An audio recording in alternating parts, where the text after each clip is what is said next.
TMP news के studio में खुशामदीद। चक number 69 जनूबी भागटामाला सरगोधा से deputy bureau chief Shahid Iqbal Khokhar की रिपोर्ट के मुताबिक इफ्तार पार्टी का एहतमाम और दुआए मगफिरत मलिक सुहेल अकरम खोखर ने अपने वालिद मरहूम मोहम्मद अकरम और चचा मरहूम हाजी मोहम्मद रियाज के सारे सवाब के लिए खसूसी दुआ का एहतमाम किया। इस मौका पर उन्होंने इफ्तार पार्टी रखी जिसमें फैमिली और मुअज़्ज़िज़ शख्सियात ने शिरकत की।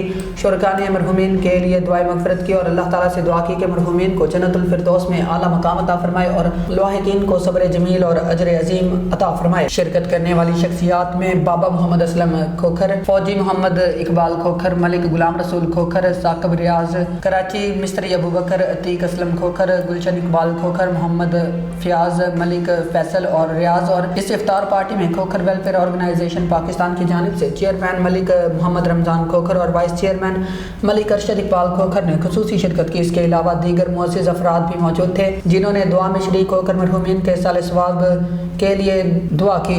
ये इज्तिमा न सिर्फ दीनी जज्बे की अक्कासी था बल्कि मुआशरती यकजहती और बाहमी मोहब्बत का भी मज़हर है। दुआ है कि अल्लाह ताला मरहूमीन को जन्नतुल फिरदौस में आला मकाम अता फरमाए। इस वक्त इतना ही। मज़ीद न्यूज़ के लिए देखते रहें TMP न्यूज़। अल्लाह हाफिज़।